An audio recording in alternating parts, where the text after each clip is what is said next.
అండి. పాతకాలంలో చింతకాయ పచ్చడి ఎలా నూరుకుంటారో చూపిస్తానండి. 10 పచ్చిమిరపకాయలు తీసుకున్నానండి. అవి మెత్తగా దంచుకుందాము.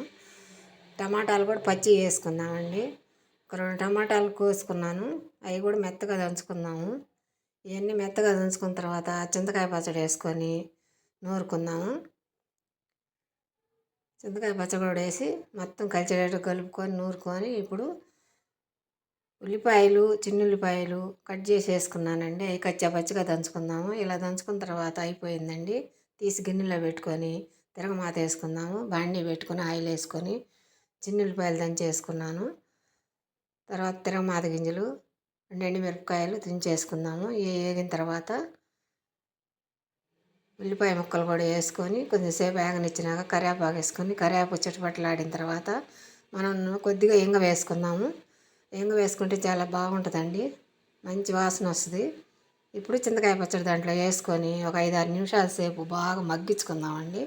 ఎందుకంటే అన్నీ పచ్చి వేసాం కదా, అందుకని 5-6 నిమిషాలు మగ్గించుకొని కొద్దిగా కొత్తిమీర వేసుకుందాం. అయిపోయిందండి. సింపుల్గా చేసుకోవచ్చు.